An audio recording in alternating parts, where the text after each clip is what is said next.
राजा के दूगो पत्नी रहे लोग आ दोनों पत्नी के दू गो संतान रहे लोग। उनको दूगो बेटा बेटी रहे, इनको दूगो बेटा बेटी रहे। राजा के बड़की पत्नी शनि भगवान के भक्त रह से, बहुत श्रद्धा भक्ति से शनि भगवान के पूजा कर से।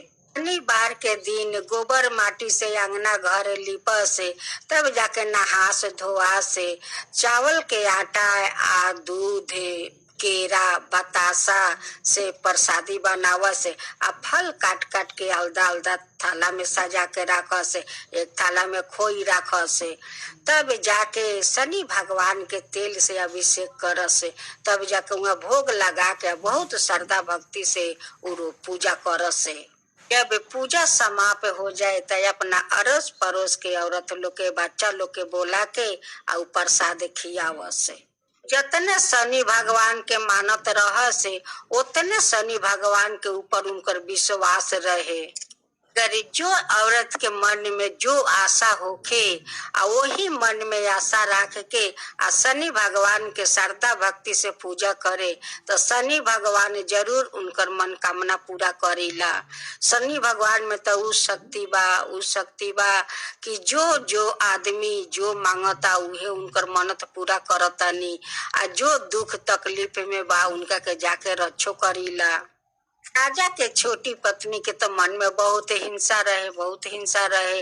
उ जब शनिवार के उनकर व्रत कर से, ओ दिन उ देरी से उठ से सुत के, आ जहिया शनिवार ना रहे वो दिन सवेरे उठ से, उ बेचारी अपन उठ से गोबर माटी से अंगना घर लिपले से, नहा धोआ के तब जाके शनि भगवान के प्रसाद तैयार कर से, तब जाके तेल से अभिषेक करके भोग उग लगा के तब जाके शनि भगवान के पूजा कर से, आ बहुत श्रद्धा भक्ति से कर से।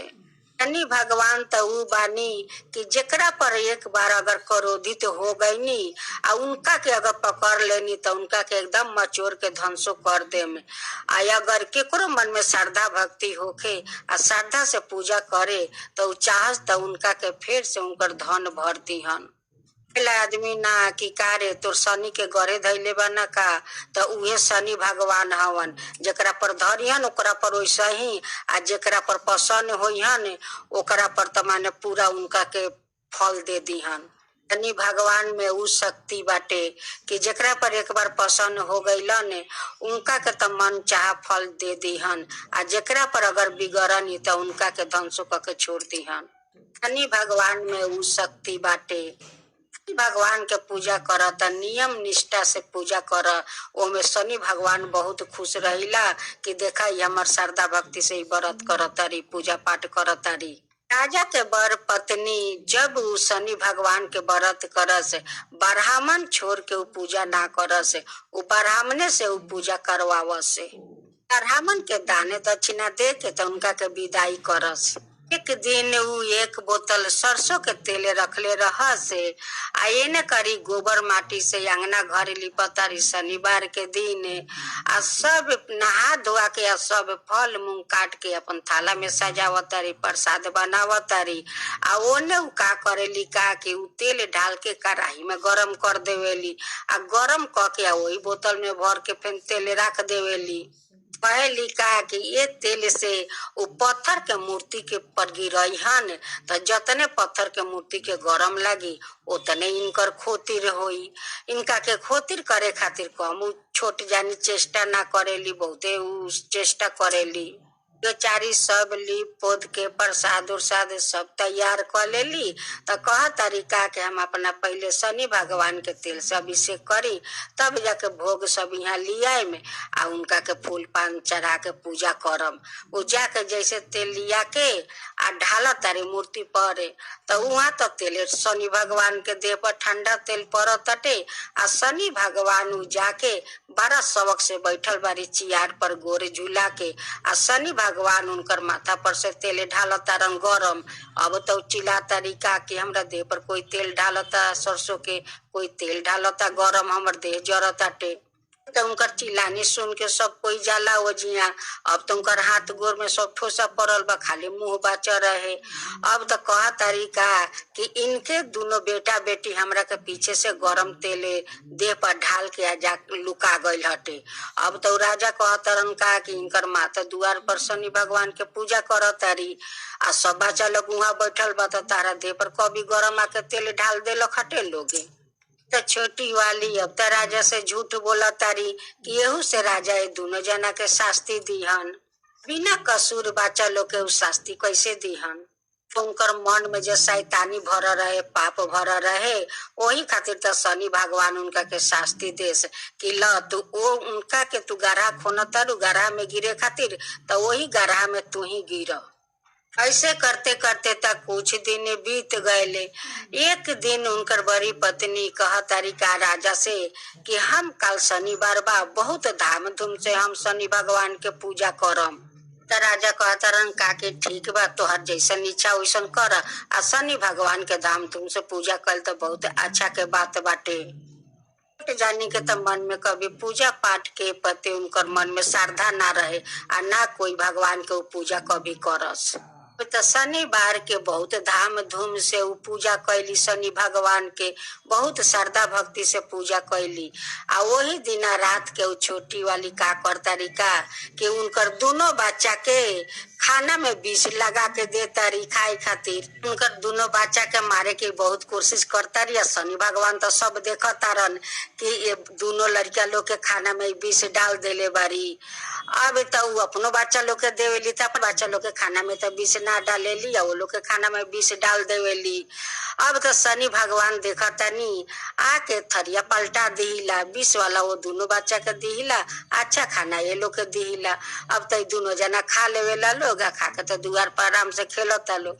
आ उनकर दोनों बच्चा जाके बिछौना पर प्राण वो लोग के निकलल बाटे। आ दोनों जना पड़ल वालो बिछौना पर जाके अपना दोनों बच्चा के उठावा तरीका के बेटा उठा लोग उठा लोग। अब तो बेटा लोग नहीं खेलो के उठे लोग। वो शनि भगवान पूरा प्राण तो ले ना रहस, वो लोग के माने अज्ञान कर देले रहस इनका के सिखा देवे खातिर कि दूसरा के गढ़ा खोने से अपने कैसे कुआं में गिरे के पड़ेला। आज दूसरा के विष खिया के मारे चाहता रही, आज उनके बेटा लोग विष खा ले बा। तो घर में रोवन पिटन लगा दिली कि हमारे बच्चा लोग के का हो गए, हमारे बच्चा लोग के का हो गए, हमारे बच्चा उठत नहीं खे लोग, हमारे बच्चा लोग के पराने नहीं खे। अब तो बहुत छाती पीट पीट के रोआ तारी।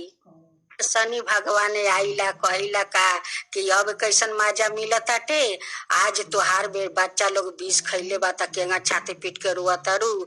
आया जो निर्दोष बच्चा लोग के तुझे खाना में विष देले रहलू ह, तो उनकर माँ के का होई थे आजे वो बच्चा लोग खा लीत लोग, तो वो माँ के का होई थे हालत। बच्चा तोहर का बिगड़ले वालों के दोनों बच्चा के तू लोग जाता रू उनका के विष खियावे खातिर। जेकर माँ शनि भगवान के भक्त बारी आ श्रद्धा भक्ति से पूजा करतारी, उनकर बच्चा के तू कुछ बिगाड़ सकबू? तू कभी कुछ बिगाड़ ना सकबू। उ तोहरे बिगड़ी बाकी उनकर कभी बिगड़ी ना। काहे से कि उनकर मन हमेशा सफैया बाटे आ बहुत मन के पुलिसकार बारी। आ हमार जे पूजा पाठ करतारी बहुत अपना हृदय से पूजा करतारी। उनकर बच्चा के हम कैसे नुकसान होके दे। अंगना में लौटा के या हाथ जोड़ के रोआ तारी कि हे शनि भगवान हमरा के माफ कर दी, बाकी हमार बच्चा लोग के प्राण रौरा लौटा दी। सब लोग कहेला का कि रौरा तो सबके दाता बानी आ सब के पिता बानी, आज हमार बच्चा लोग के रौरा प्राण लौटा दी। हम ऐसा कभी बुरा अब काम ना करम, अब कभी हम केकरो बुरा ना करम आ ना हम केकरो के ऊपर अत्याचार करम आ ना केकरो से हम हिंसा करम। हमार बच्चा लोग के रौरा प्राण लौटा दी। वैसा ही हमहू रौरा के तेल से अभिषेक करम और रौरा के ऐसा ही हमहू धाम धूम से और पूजा करम, श्रद्धा भक्ति से पूजा करम, बाकी हमारे बच्चा लोग के प्राण लौटा दी। ये पापिन के रौरा माफ कर दी आ माफ करके वो बच्चा लोग के रौरा प्राण लौटा दी। जे माँ के बच्चा लोग के मारे चाहता रही उहे बच्चा लोग के माँ आज उनका खातिर मिनती करता रही शनि भगवान से कि हे शनि भगवान हम अगर पूजा में हम सच्चा मन से राउर कैले होखम तो वो दोनों बच्चा लोग के रौरा निमन कर दही। बच्चा लोग में तो कोई दोष नहीं खे, बच्चा लोग तो कुछ नहीं खे लोग कैले कैले तबारी उनकर माँ, तो उनका माँ के शास्ति दी बाकी बच्चा लोग के शास्ति मन दी। हे शनि भगवान वो दोनों बच्चा के रौरा निमन कर दही। तो शनि भगवान उनकर मिनती सुन के और दोनों बच्चा लोग के प्राण लौटा दिहिला। आके राजा के बड़ी पत्नी के सामने शनि भगवान दर्शन दिहिला आ दर्शन देके कहिला का कि देख आज तोहार बच्चा लोग के खाना में विष दे दिल रही है, आज हम थाला ना पलटौती तो तोहार बच्चा लोग आज विष खा ली लोग। उहे विष उनकर बच्चा खैलक लो तो आज कैसे रोआ तारी, कैसे छाती पीटा तारी, आज कैसे हमरा से माफी मांग तारी। आज तोहार बच्चा खैले रहते लो तो कितना खुश रहती। हमार श्रद्धा भक्ति से पूजा करता ओकर बच्चा के हम कैसे नुकसान होके देहे। अगर उनकर भूल के पछतावा हुई तो फिर ऐसन काम कभी गलत काम ना करी हन। रानी कह तरीका कि हे शनि भगवान आज रौरा बच्चा लोग के प्राण लौटा के रौरा बहुत कृपा कैनी, बहुत कृपा कैनी। वैसा ही सबके ऊपर रौरा कृपा करम, सबके अपन कृपा बनौले रहम, सबके ऊपर कृपा अपन बनौले रहम। हे शनि भगवान सब कोई के बनौले रहम आ सब कोई के धर्म के राह देखाएम, सबके धर्म के राह देखाएम। हे शनि भगवान, जय शनि भगवान, जय शनि भगवान। एगो पति पत्नी रहे लोग, उनकर 5 साल हो गए शादी के, बाकी उनकर कोई संतान ना भइल। पति के नाम रहे मंगू। ये सब बात सोच के बहुत दुखित रह से 5 साल तक शादी के हो गए, बाकी अभी तक कोई हमरा संतान ना भइल। पत्नी से कहस कि हम लोग के तो 5 साल हो गए शादी के, बाकी हम लोग के तो अभी तक ले संतान भइल ना। पत्नी कहस का कि कहाँ से होई, हम कहीं अपना पेट में गढ़ के लगा ली, जब ले भगवान ना दिहन तब ले कहाँ से संतान होई। अपना पति के खरूस नहीं तो बात सुना दे से। पत्नी के बात सुन के भी दुखित हो जा से दिन मंगू बैठ के अपना दुआर पर माथा पर हाथ ध के या चिंता करता रहने कि अगर संतान भगवान ना दिहन तो हमार घर तो अंधेरे रह जाई, कोई घर में दीप जलावे वाला ना होई। एक आदमी आके या कह तरन का के मंगू तू काहे माथा पर हाथ रख के चिंता करता रह, का तू सोचता रह। तरन का कि का करी भैया, 5 साल तो शादी के हो गए, बाकी अभी तक ले तो संतान कोई ना भइल। अगर संतान ना होयन तो हमार घर तो अंधेरे रह जाई, कोई दीप जलावे वाला ना होई घर में दीप जलावे वाला ना होई तो घर तो अंधेरे तो रह जाई। आदमी कह तरन का कि नहीं के होकर तो तू दूसर शादी कर ल।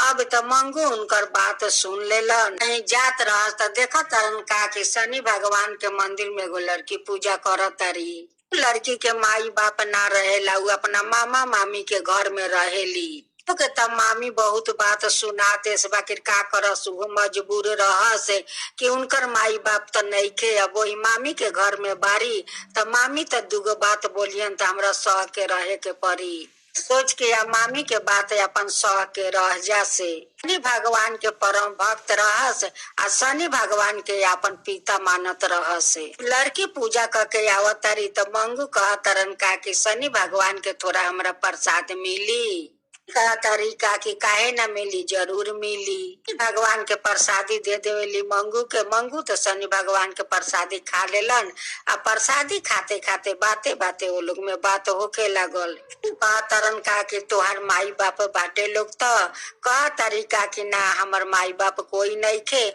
हम तो अपना मामा मामी के घर में रहीला। कह तरन का कि तू हमरा से शादी करबू। अब तो लड़की राजी हो जाली कि मामी के ताना ना सुन के अगर इनका संगे शादी कर लेम तो जाके हमार पति के संगे तो रहम, मामी के तो बात हमरा सुने के ना लगी। तू लड़की सोच के या मंगू के संगे शादी जाके वही शनि भगवान के मंदिर में जाके कर लेवेली। भगवान से कहा तरीका के पिताजी आज हम शादी करे रौरा मंदिर में आयल बानी, हमरा के आशीर्वाद दी, हम सादा सुहागिन हम रही। तो मंगू वो लड़की से शादी करके अपना घर में ली अलन। अब तो उनकर बड़ी पत्नी लगली के चाल करे घर में तरीका की आगे से तार घर में एगो पत्नी बढ़ले बारी। आ फिर तू जाके दोसर बियाह करके ली अला घर में। कहा तरन का की देखा हम शादी करके लिए नहीं तो तोहार प्यार हमर कमी ना, हमेशा हम तोरा से प्यार करम में।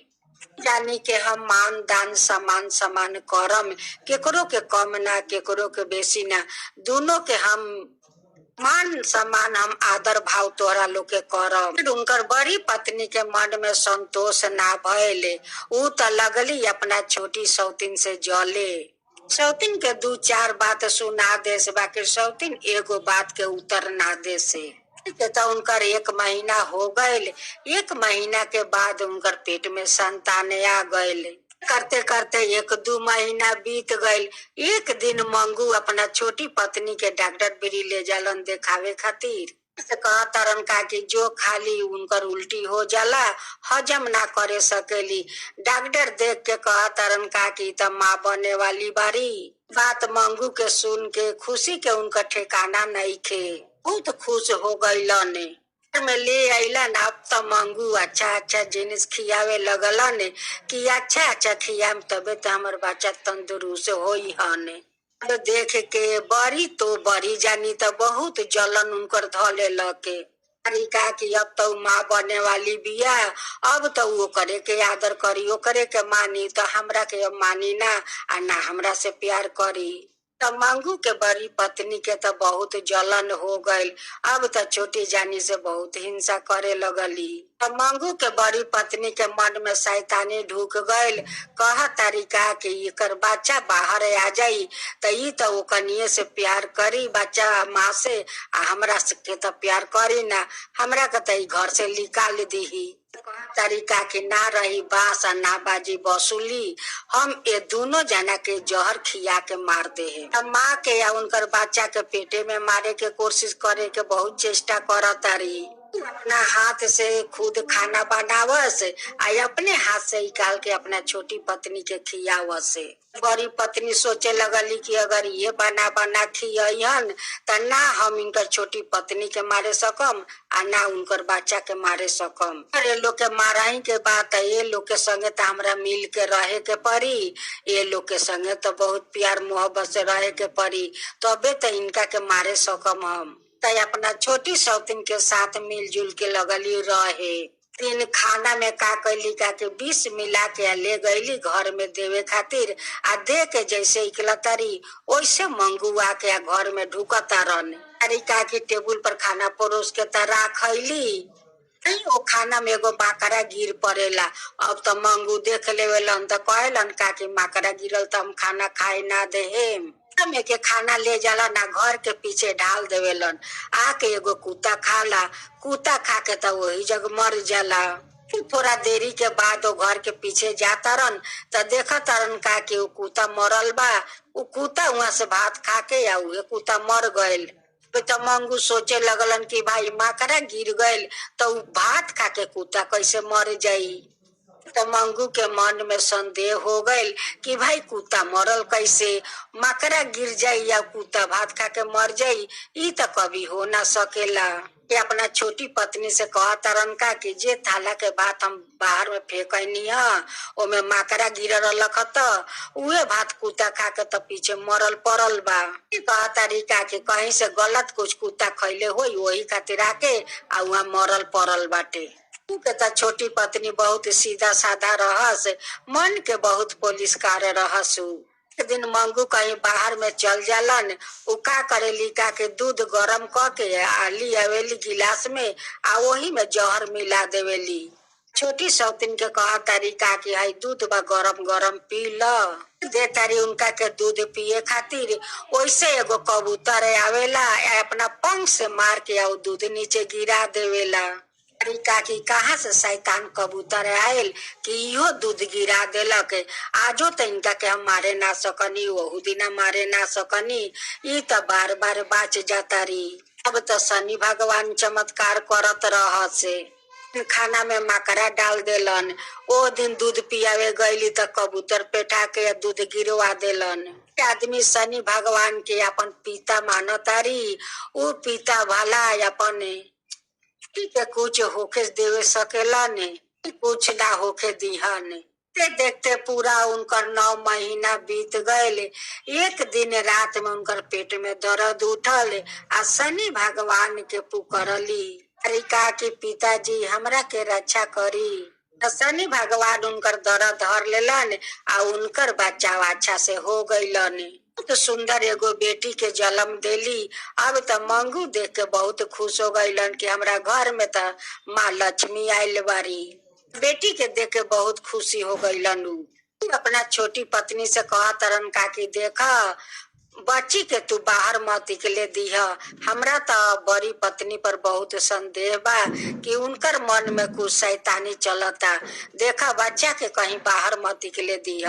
पत्नी कहा तारी का कि स्वामी देखी मारे वाला शनि देव बारन, बचावे वाला शनि देव बारन, रौरा शनि देव के ऊपर छोड़ दी।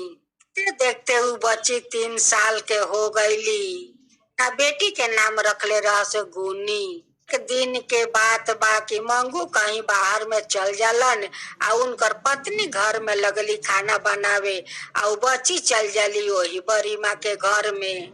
तियारिन बड़ी माँ का करतारी का कि वो बच्ची के बक्सा में बंद करके ताला मार देली कि वही में ही दम अटक के मर जइहन। तो शनि भगवान देखा तानी का कि बच्ची के तो बक्सा में बंद करके ताला मार देलक, मारे के तो बुद्धि कर देलक। अब तो शनि भगवान आईला या बच्चा के निकाल के लेके चल जाइला। के माँ के बीरी जाके राख आवेला ने, जाके अपना माँ के बीरी बैठ के लगली खेले। तो हथियारिन बड़ी माँ जा तारी बक्सा खोल के देखे कि अब तक तो दम अटक के मर गईल होइहन। तरीका की बक्सा में तो बच्चा बाटे ना। उनका घर में झाका तारी तो देखा तरीका के उ अपना माँ के बीरी बैठ के बहुत सुंदर से खेला तारी। तो तियारिन बड़ी माँ बहुत चिंता करतारी कि हम बक्सा में बंद कर देनी है, ताला मार देनी, उ बाच गल तो बचली कैसे। उ हथियारिन तो ई नहीं जानत कि जेकर माँ शनि भगवान के भक्त बारी और अपन पिता मानेली तो उनकर बच्चा के कोई कैसे नुकसान पहुंचा सकता। तियारिन बार बार उनकर माँ के या बच्चा के मारे के चेष्टा कैली या बार बार शनि भगवान बचा लेनी। दिन गुनी के बड़ी सौतेला माँ सोचा तारी कि त बार बार बाच जाता लोग रहा इनकर बेटी के बाहर में ले जाए, मैं जंगल में इनका के काट के आ वो नहीं फेंक देम आ केकरो पता ना चली। हथियारिन का कैली का कि एगो बड़का दाव लेके अपना कमर में खोस लेली आ गुनी के लेके आ जंगल में जाता रही। तो शनि देव सब कुछ देख लेनी कहा तारी का कि देखा ई कितना हथियारिन बिया, ई दाव लेके जाती आई बच्चा के जंगल में काट के फेंके खातिर। शनि भगवान बूढ़ा के रूप धारण करके आवेलन, आया के वही मंगू के पत्नी के बोलेलन कि तोहर बच्चा के एगो औरत जंगल में लेके जाता टे। तो मंगू आ मंगू के पत्नी पागल हो के आ जंगल में दौड़ल जाता टे लोगे। बच्ची के दोनों हाथ बांध देलक आ गोर बांध के आ जैसे उ दाव से उ बच्ची के गर्दन कटिहन वैसे शनि भगवान जाके या उनकर हाथ पकड़ लेवेलन। तारिन के दोनों हाथ शनि भगवान रस्सी में बांध के आ गाछ में झूला दिहिला, छोटी बच्ची के बचा लिहिला। उनकर माता पिता जाके या बच्चा के अपना कलेजा से लगा के लागल रोवे कि बच्चा हमर तू बाच गईल, आज तू हमर बाच गईलू। आ तो शनि भगवान बचा लेनी ना तो हथियारिन तैयार तारा के 2 टुकड़ा कर देते। तो मंगू कहा तरन का कि हे शनि देव, हे शनि भगवान, ए हथियारिन के रौरा मार दी, ए हथियारिन के जान मत छोड़म, एकरा के रौरा मार दी। देखिए हमार बच्चा के कैसे धोखे से जंगल में बोला के लिया मारे खातिर, आज रौरा ना आती तो हमारी बच्चा के मार दीता। भगवान तो दोनों तीनों के तो दर्शन दे देनी। तब शनि देव कहतनी का कि आजे ही प्रथम बार ई बच्चा के मारे के चेष्टा नहीं की कैले। भात खा के कुत्ता मर गए तब वही भात में ही जहर मिला देले रह से कि उनकर माँ या बच्चा दोनों मर जाये भात खा के। हम यदि माकरा भात में ना डलती तो भात खा के तो बच्चों मर जाये तो उनकर माइयो मर जाती। दिन दूध में ही जहर मिला के दे देली पिए खातिर। अगर हमार कबूतर जाके और दूध ना मार के गिरौतन तो दूध पिया देती। तीन बच्ची उनकर घर में गल तो बच्चा के का कैली का के बक्सा में बंद करके ताला मार देली कि दम अटक के बच्चा मर जाई। ओहू दिना जाके हम बक्सा से इनका के बचा लेनी तो ई बहुत हद कर देली। बच्ची के काटे खातिर ई जंगल में लेके आ गईली तो रसरी में झूलल बारिया चिल्ला तारी का कि हमरा के माफ कर दी, हमरा के माफ कर दी, हे शनि देव हमरा के माफ कर दी, हमरा ऐसन पापिन के माफ कर दी, अधर्मी के माफ कर दी, हथियारिन के माफ कर दी। तो रस्सी में झूलल बारी हको बिको रोआ तारी, अपना छोटी सौतीन से माफी मांगो तारी, अपना पति से माफी मांगो तारी, शनि भगवान से माफी मांगो तारी। तारी का कि हथियारिन के माफ कर दी, हथियारिन के माफ रौरा कर दी, शनि देव हमरा के माफ कर दी। हम रौरा के श्रद्धा भक्ति से राउर पूजा करम आ हर एक शनिवार के तेल से अभिषेक करम। शनिवार के श्रद्धा भक्ति से हम राउर पूजा करम आ बहुत श्रद्धा से हम तेल से अभिषेक करम। हाथ में जो शनि भगवान रस्सी बनले बानी ओ हाथ से बहुत सारा खून उनकर गिरताटे। तो देख के उनकर छोटी सौतीन के त माया आ गई उनका पर। अब शनि देव से कहे लगली का कि हे पिताजी उनका के छोड़ दीही। उनकर हाथ में से कतना खून गिरताटे उ त माफी मांगतारी बार बार उनका के छोड़ दी, अब वैसन काम कभी ना करी हन। देव से कहा तरीका कि हे पिताजी अगर हमार श्रद्धा भक्ति पर रौरा पसंद बानी तो हम एगो आज रौरा से वरदान मांगतानी, सौतीन के रौरा माँ बना दी हे शनि भगवान, हमार सौतीन के माँ बना दी। शनि देव उनका के नीचे उतार देनी या माफ कर देनी। छोटी सौतीन के साथ साथ वो लगली शनि भगवान के पूजा करे, बहुत श्रद्धा भक्ति से पूजा करस आ हर एक शनिवार के उनका के तेल से अभिषेक करस। करते उनको पेट में संतान आ गई। 9 महीना के बाद उनको एगो खूब सुंदर बेटा भइल। मंगू दोनों पत्नी के अपना समान समान माने लगलन, दोनों जानी से प्यार करे लगलन। सौतीन हाथ जोड़ के कहता लोका कि हे शनि देव आज जैसे हमरा के माफ करके हमरा के रौरा आज इतना सुंदर संतान देनी, रौरा के हम कुटी कुटी धन्यवाद करतानी। एक अपराधीन के रौरा सही रास्ता चलौले बानी और सही रास्ता देखौले बानी, रौरे देखावल हम धर्म के रास्ता पर चलतानी। हे शनि देव सही सब पर कृपा करी, ऐसा ही सब पर चमत्कार करम हे शनि देव। कि भगवान की जय हो, शनि भगवान की जय।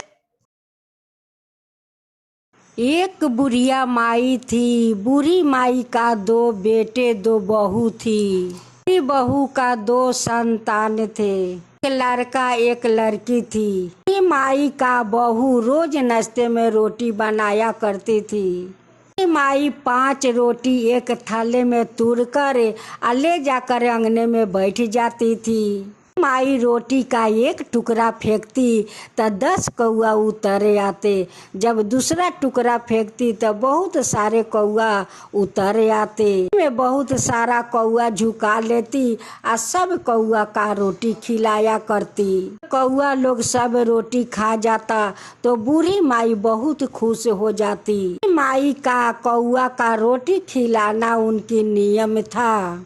बूढ़ी माई कौआ का रोटी नहीं खिलाती तब ले बूढ़ी माई का अच्छा नहीं लगता। दिन बूढ़ी माई का बेटा दोनों कमाने के लिए परदेश जा रहे थे। माँ का पैर छू कर आशीर्वाद लिया और लेकर जैसे घर से निकलने लगे कौआ महाराज टाई टाई करने लगे। माई कहने लगी कि बेटा कौआ महाराज के बोली तो शुभ होता है और तुम लोग का शुभ हो जाएगा, लोग का काम जरूर मिलेगा। लोग कहने लगे कि माँ अगर ऐसा हो जाए तो बहुत अच्छा होगा। माँ कहने लगी कि बेटा ऐसा ही होगा। लोग के जाते जाते परदेश में काम लग गया, बहुत अच्छा वो लोग के काम मिल गया। दिन बूढ़ी माई फिर से रोटी लेकर आंगना में बैठ गई और बहुत सारा कौआ के झुका ली। खिलाकर बूढ़ी माई कौआ लोग से पूछने लगी, हे कौआ महाराज मेरे बेटे को परदेश में नौकरी मिल जाएगा। अब तो कौआ लोग टाएं टाएं चिल्लाने लगा। डकिया आकर दरजे पर चिल्लाने लगा, चिट्ठी लो चिट्ठी आया है, चिट्ठी लो चिट्ठी आया है। बूढ़ी माई चिट्ठी लेकर तो बहुत खुश हो गई। आया कर अपना बहू को हाथ में दे दी। लगी कि बहू पढ़ कर सुनाओ वो लोग क्या लिखा है चिट्ठी में। कहती है कि माँ आपका बेटा को तो बहुत अच्छा नौकरी लग गया है। तो सुनकर बूढ़ी माई बहुत खुश हो गई। तो शनि भगवान का वाहन के कृपा है कि सुबह सुबह आकर अंगना में टाँव टाँव करने लगे। मेरा बेटा को नौकरी भी लग गया, इधर चिट्ठी भी आ गया। तो बूढ़ी माई ओ शनि भगवान का वाहन के कुटी कुटी धन्यवाद देने लगी। कौआ महाराज आज तो आप शुभ शुभ बोले, आज तो शुभ हो गया। अब बेटा लोग के नौकरी तो लग गया। एक दिन बूढ़ी माई बाजार चली गई। आने में बाजार से तो देरी हो गया। बूढ़ी माई थाला में रोटी लेकर अंगना में बैठी है, बाकी एक भी कौआ को पता नहीं है। माई वो थाले के रोटी लेकर रास्ते में चली गई। रास्ते में रोटी देखकर वो लोग आ जाएगा। मोहल्ले के दो पड़ोसी ने आई या कहने लगी, चाची आज क्या बात है कि आप थाले में रोटी लेकर रास्ते में बैठी हो। तो मैं बाजार में चली गई, आने में हमें तो देर हो गया। अब रोटी लेकर अंगने में बैठी हूँ, एक कौआ को पता नहीं है। कौआ महाराज का खिलाने के लिए मैं रोटी लेकर रास्ते में बैठी हूँ। लोग का खिलाने से हमारा मन के शांति मिलता है और वो लोग के भोजन कराना अच्छा बात होता है। तो औरत कहने लगी कि चाची कौआ का भोजन खिलाने से क्या शुभ काम होता है, हमें भी बताओ। का रोटी खिलाने से भाई कोई भोजन खिलाने से बहुत अच्छा होता है।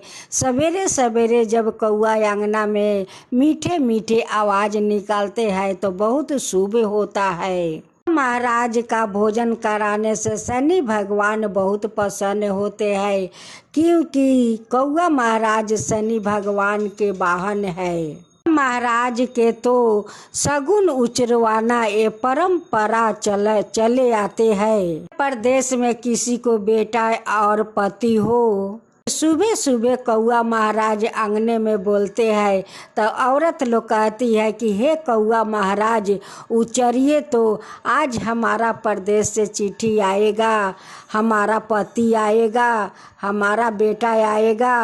और जब कौआ फुर्दकन उड़ जाते हैं तब वो लोग समझ जाती है कि आज तो चिट्ठी आने वाला है, और नहीं तो कोई खबर आने वाला है। अगर छत में भाई अंगने में बैठकर कौआ एक दूसरे के आहार बांटता है तो समझ जाना चाहिए कि आज घर में धन आने वाला है। कौआ अंगना में रोटी खा रहा हो, भाई छत में बैठकर खा रहा हो, तो समझ जाइए कि आज घर में अनाज आने वाला है।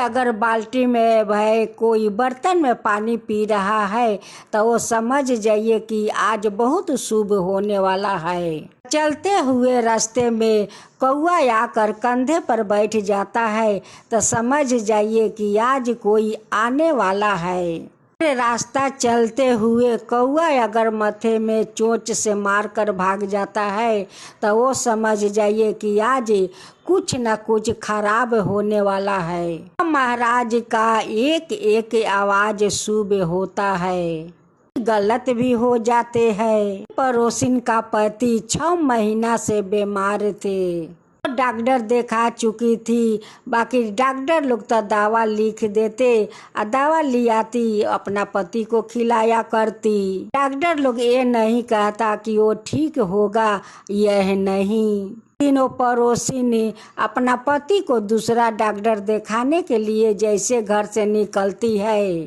कौआ एक दीवार पर बैठकर बोलने लगा। अब तो बूढ़ी माई देखकर कहती है कि आज तो तुम्हारा शुभ होने वाला है। तो कौआ महाराज कितने मीठे मीठे बोलते हैं। तब पड़ोसिन अपना पति को डॉक्टर भिरी ले गई दिखाने के लिए। डॉक्टर देखकर 15 दिन के दवाई लिख दिया। दिन का दवा लियाकर अपना पति को 15 दिन तक खिलाई और उनकर पति तो ठीक हो गया। अब तो उनका शरीर में कोई बीमारी नहीं है। तीन आकर कहती है कि चाची आप तो ठीक बोली थी, पति ठीक हो गया, चाची ठीक हो गया। बूढ़ी माई कहने लगी कि देखो कहीं जाने से पहले अगर कौआ टाई टाई बोलना शुरू कर दे तो जान जाओ कि आज शुभ होने वाला है। इन बूढ़ी माँ का घर में एक महात्मा आकर छोटी बहू का देख कर कहने लगा कि बेटी तुम्हारा तो फिर से लक्ष्मी आने वाली है। बूढ़ी माँ का बहू का प्रसौती का पीड़ा तो उठ चुके हैं। घर अंगने में छत पर बैठकर कौआ टाई टाई चिल्ला रहा है। माँ कौआ से पूछने लगी कि हे कौआ महाराज, मेरा पोती होगी या है पोता? पोती के बारे में पूछी तो कौआ वहीं पर बैठे रह गया। पोता के बारे में पूछी तो कौआ महाराज फुर देकर उड़ गए। अब तो बूढ़ी माँ कहने लगी कि हमारा तो पोता ही आएगा। अब मैं पोता के नाम ली तो कौआ महाराज फुर देकर उड़ गए। उनकी बहू का बेटा हुआ। अब तो बूढ़ी बहुत खुश हो गई कि देखो कौआ महाराज के बच्चन कभी झूठ नहीं होता है। दिन की बात है, एक कौआ गाछ पर से गिरकर मर गया था। सारे कौआ वहाँ पर उतर के बैठे हुए थे। कोई कौआ का मुंह में एक शब्द नहीं है। कौआ महाराज बोल नहीं रहे थे। माँ कहने लगी कि आज तो ये महाला में कुछ होने वाला है गलत। घंटा के बाद सभी ने लोग हल्ला करने लगे कि हम लोग के मोहल्ला में एक आदमी के मृत्यु के हो गया है। रोशन कहने लगी कि चाची आपके तो बात एक एक सच है। एक एक कौआ को जो कहानी कहती हो एक एक सच कहती हो चाची। महाराज के कहानी आप एक एक सच बोलती हो चाची। पड़ोसिन के पति ठीक हो गया। पड़ोसिन शनि भगवान के मंदिर में जाकर 1 केजी तेल अभिषेक की, निर्जल उपास होकर अंजलि दी, पूजा की, श्रद्धा भक्ति से शनि भगवान के पूजा किया। माँ अपने पोते का खुशी में शनि भगवान के मंदिर में जाती है, निर्जल उपास रहती है, जाकर वहाँ पर अंजलि देती है, तेल से अभिषेक करती है, अपन लोग का प्रसाद खिलाती है। शनि भगवान आपको तो कृपा है, महिमा अपरंपार का कृपा से हमारे घर में पोते आए हुए हैं। जमाना में कौआ महाराज शनि भगवान का यसवारी टाना है। भगवान का यसवारी टान रहे थे, इसलिए शनि भगवान का वाहन के नाम से कौआ महाराज लोग जाना जाता है। भगवान तो बहुत कृपालु है, दयालु है, के ऊपर वो कृपा करते हैं। कौआ महाराज का रोज भोजन कराते हैं, उनकर घर में हमेशा शुभ होता है। लोग कौआ महाराज का भोजन कराते हैं, उन पर तो शनि भगवान बहुत प्रसन्न रहते हैं, बहुत खुश रहते हैं। लोग का मन चाहा फल देते हैं, धन के नयन देते हैं, कोरियन को काया देते हैं, बाजिन को पुत्र देते हैं, निर्धन को धन देते हैं, को पाव देते हैं। कोई पर शनि भगवान कृपा करते हैं। शनि भगवान का भक्त पर विपत आ जाए, वहाँ शनि भगवान ने हम दौड़े चले जाते हैं, भक्त को विपत से बचा लेते हैं। भक्त लोग के दुख तकलीफ नहीं देख पाते हैं। देव की जय हो, शनि देव की जय हो। एक बूढ़ी माँ का 2 बहू थी, दोनों बहू का 2-2 संतान थे। उनकी सासू माँ पूरा बूढ़ा हो चुकी थी। वो लाठी पर जैसे तैसे थरथराते हुए एक डेग दो डेग चल रही थी। दोनों बहू कहने लगी कि अच्छे अच्छे लोग को तो भगवान ले लेते हैं, ये झुरकुसी बुढ़िया को क्यों नहीं भगवान लेते हैं। एक दिन दोनों बहू अपना सासू माँ का छिछराते हुए कुआं में फेंकने के लिए लेकर जा रही थी।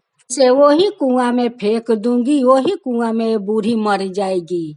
नहीं, वहां पर बूढ़ी माँ का पोता आ गया और कहने लगे कि माँ, तुम दादी को क्यों छिछराते ले जा रही हो। तो हम लोग कहाँ छिछरा कर ले जा रही हूँ, तुम्हारा दादी को थोड़ा थोड़ा हम लोग चला रही हूँ। सारा दिन तो तुम्हारा दादी सोई रहती है, हम सोचे कि थोड़ा तुम्हारा दादी को बाहर ले जाकर थोड़ा घुमा देती हूँ। दोनों बहू बूढ़ी को तो कुआं में फेंक नहीं पाई, आकर वही घर में सोला दी। बहू कहने लगी कि आज तो बुढ़िया तू बाच गई, सब दिन तो तू ना बाचेगी। एक दिन कहीं बच्चा लोग खेलने चले गए, पति लोग काम करने चले गए। ना सासू माँ का मुंह में कपड़ा ठूस कर बांध दी, आ बांध कर दोनों बहू ले जाकर वही कुआं में फेंक कर मार दी। बाहर से उनकर बेटा आया, खोजने लगा कि माँ दादी कहाँ है। कहने लगे कि दादी तो अभी यहीं पर थी, ना जाने कहीं चली गई होगी। कहने लगे कि दादी तो चल नहीं पाती है या कहाँ चली जाएगी। पर बेटा घूमते घूमते वही कुआं के पास गया, आ जाकर देखता है कुआं में कि उनकर दादी मरकर फूल गई है, आ पानी के ऊपर भस रही है। तो जाकर घर में चिल्लाने लगे कि पिताजी देखो, दादी मर गई है कुआं में गिरकर, दादी मर गई है कुआं में गिरकर। दोनों बेटा देखने लगे, देखता है कि ठीक है, तो माँ तो भस रही है पानी के ऊपर। तो बेटा मिलकर अपना माँ को कुआं से निकाला, निकाल कर ले गया शमशान, ले जाकर गति किया। शमशान से वो लोग घर में आ गए तो दोनों बेटा सोचने लगे कि माँ कुआं में गई तो कैसे गई, वो गिरी तो कैसे गिरी, तो एक दो डेग चल नहीं पाती है, इतना दूर कुआं में जाकर कैसे गिर गई। पर बेटा कहने लगे कि पिताजी कहीं माँ या चाची तो दादी को ले जाकर और कुआं में तो नहीं फेंक दी। जी कहने लगे कि बेटा तुम ही क्या बोलते हो और क्या कहते हो, हमारा माँ ऐसे क्यों करेगी। बेटा कहने लगे कि नहीं पिताजी, एक दिन चाची माँ दोनों दादी को छिछरा कर ले जा रही थी, तो हम पूछे कि दादी के कहाँ ले जा रही हो। वो लोग कहने लगे कि घुमाने ले जा रही हूँ, आ दादी कहने लगी कि नहीं बेटा, ये हमें कुआं में फेंकने के लिए ये लोग ले जा रही है। ये बात वो दिन दादी बोल रही थी कि नहीं बेटा, ये लोग तो हमें कुआं में फेंकने के लिए ले जा रही है। सभी लोग सोच में पड़े थे कि वो गई तो गई कैसे, हमें गिरी तो गिरी कैसे। एक दिन बूढ़ी माँ शनि भगवान के वो भक्त थी। बूढ़ी माँ पूरा बूढ़ी हो गई तो शनि भगवान का पूजा छोड़ दी। शनि भगवान उनकी बड़े बेटे को सपना में जाकर कहने लगे कि तुम लोग क्या सोच रहे हो कि माँ गई तो गई कैसे, कुआं में गिरी तो गिरी कैसे, यही सब तो तुम लोग सोच रहे हो। हमारा माँ अपने से कुआं में नहीं गिरी है, तुम दोनों को पत्नी ले जाकर कुआं में फेंक दी है। मुंह में कपड़ा ढुकाकर मुंह को बांध कर आ बूढ़ी को ले जाकर वही कुआं में दोनों पत्नियां तुम्हारा जाकर कुआं में फेंक कर मार दी। एक दिन तुम लोग का भी बुढ़ापा आएगा, सही तुम लोग का बहू भी करेगी। एक दिन वो लोग भी अपना बेटे को शादी किया। एक दिन दोनों सासू माँ बूढ़ा हो गई, एक जानी बीमार से बिछौना पकड़ी थी, एक जानी खांसी के चलते खांसते खांसते उनकर दम अटक जाते थे। दोनों सासू माँ बूढ़ी हो चुकी थी। लोग जो अपना सासू माँ के साथ किए थे वही वो लोग के बहू एक दिन करने जा रही थी। में सारे बात तो शनि भगवान कह कर चले गए। जब वो लोग के अंगी टूटा तो अपना पत्नी से पूछे कि तुम लोग बा का को कुएं में तुम लोग फेंकी हो। लोग झूठ बोल दी कि नहीं हम लोग क्यों फेंकेंगे, लोग ऐसे काम क्यों करूंगी, तुम्हारा माँ को फेंकूंगी। पति कहने लगे कि पहले तुम नहीं फेंकी हो तो तुम कांपती क्यों हो। तेरा मुंह से तो कोई बात नहीं निकल पा रहे हैं। एक दिन दोनों सासू माँ बुरी हो गई। बुरी होने के बाद एक जानी तो बीमार पड़कर खटिया पकड़ ली और दूसरा सासू माँ कास्ते कास्ते उनकी दम फूलने लगे कि दोनों बहुओं दोनों सासू माँ का छिचरा कर ले जा रही थी कुआं में फेंकने के लिए। अब तो दोनों सासू माँ अपना बहू को पैर पकड़ ली कर माफी मांगने लगी कि बहू हमें माफ कर दो, जो हम लोग अपना सासू माँ के साथ किया है वो तुम लोग मत करो। वो लोग कहने लगी कि क्यों सासू माँ, एक हाथे करोगी तो एक हाथे तो पाओगी। दिन तुम लोग अपना सासू माँ के साथ यही घटना की थी, आज हम लोग तुम्हारा साथ कर रही हूँ। वो कहने लगी अपना सासू माँ से कि सासू माँ आप तो कहावत सुनी होगी, एक हाथे करोगी तो दूसरा हाथे पाओगी। दिन आप लोग अपना सासू माँ के साथ की, आज हम लोग तुम्हारा साथ करती हूँ। बहू लोग के पैर पकड़ के माफी मांगने लगी। अब तो बहू लोग उन पर माया करने लगी, कहने लगी कि ठीक है। वो लोग तो छोड़ दिया कि ठीक है हम लोग तो छोड़ देती हूँ। भगवान वही दिन रात को वो दोनों जानी के सपने में आकर कहने लगी कि देख देख रे अधर्मी, आज देख एक दिन तू अपना सासू माँ के साथ की, आज तेरे बहू माँ देख तेरे साथ कर रही है।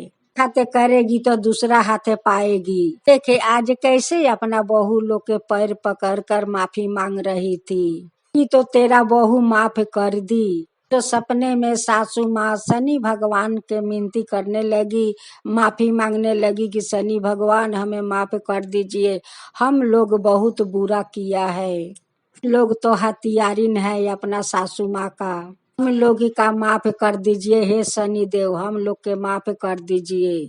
हम लोग भी आपका हर एक शनिवार के दिन पूजा करूंगी, श्रद्धा भक्ति से पूजा करूंगी हे शनि देव, श्रद्धा भक्ति से पूजा करूंगी, हमें माफ कर दीजिए, हमें माफ कर दीजिए। जय शनि भगवान, जय शनि भगवान। एक गांव में एक लड़की रहती है, उनकर कोई नहीं है, नहीं बाप नहीं माँ, वो अकेली अपना घर में रहती थी। वो लड़की के नाम में सुखिया थी। शनि भगवान का परम भक्त थी। वो शनि भगवान के सेवा किसी को पूजा नहीं करती थी, वो शनि भगवान का ही पूजा करती। एक दिन सुखिया चली गई शनि भगवान का मंदिर में पूजा करने। पूजा समाप्त हो गया, आने के समय देखती है कि ये रास्ते में दो बदमाश बैठे हुए हैं। दोनों बदमाश का देख कर सुखिया तो बहुत डरी हुई थी।